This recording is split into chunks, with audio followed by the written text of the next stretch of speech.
that inspiration. Can it be that you are mine, forever love, and you are watching over me from above? Proclamation by the President of the United States. Whereas the preamble to the public resolution 123rd of the 74th Congress, approved June the 23rd, 1936, recites, whereas the service rendered to the United States by the American mother is the greatest source of the country's strength and inspiration, and whereas we honor ourselves and the mothers of America when we revere and give emphasis to the home as the fountainhead of the state, and whereas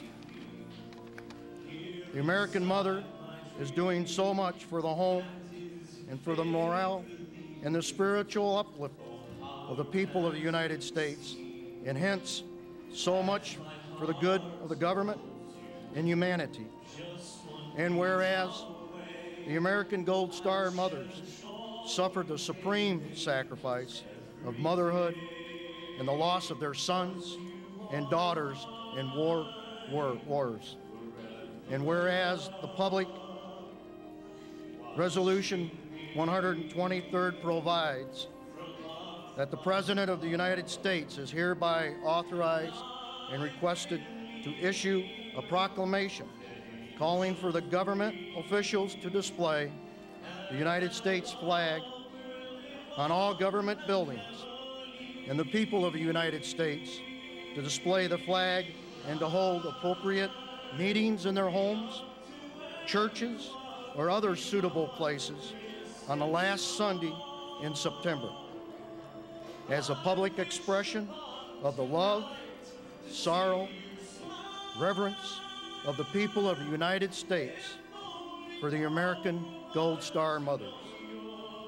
That the last Sunday in September shall hereafter be designated and known as Gold Star Mother's Day, and it shall be the duty of the President to request its observance as provided for in this resolution.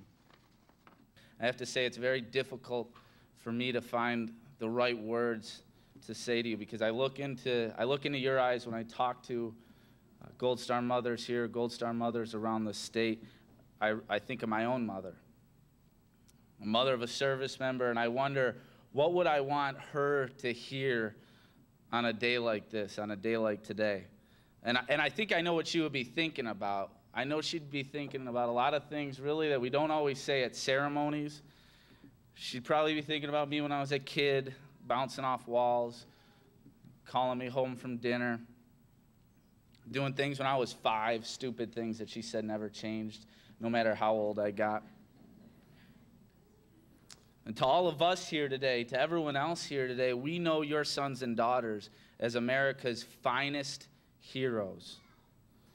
But to you, you know them as your children. And today is a poignant day, a bittersweet day, a sad day, emotional day. We've had, since I've been Lieutenant Governor and now Governor, 7 Gold Star Mother's Days in the land of Lincoln. And each one, I think, to me, brings home how important it is for all of us to remember. This is a day of memory and remembrance and memorial. There's no way that we can say in the English language or the Spanish language or the Polish language or any language how much these men and women who have given their lives for our country since 9/11/2001, a horrific day we all know. But all of those service members who have volunteered to serve our country and went into the face of danger in Iraq or Afghanistan and gave their lives for our democracy. At the funerals and memorials and the wakes of our service members that I have attended, every time I walk through those doors, I know that I'm walking beside a true All-American hero, someone who is not only a volunteer but understood the essence of Lincoln's words, that the essence of a democracy is having citizens with servants' hearts. And each of your sons and daughters had a servant's heart, an ethic of service. That's very, very clear to me in learning about their lives, their heroic lives. There's no question that our service members, in rendering their defense of our democracy, had to go to some of the most dangerous places on earth. And they carried out their service with distinction and exemplary service. And I think it's important for all of us to remember that and to find ways in schools to make sure that the children coming up today understand that heroes preceded them. And sometimes the word hero is bandied about in our society rather carelessly. If you hit home run in the bottom of the ninth and win the game, you're the next day's hero. Or if you are a rock star or some outrageous celebrity, you're called a role model. But those really aren't the heroes and role models we want our children to fashion their lives after. Your sons and daughters are genuine heroes. So on this sad and solemn day, we ask God to bless the immortal souls of our service members.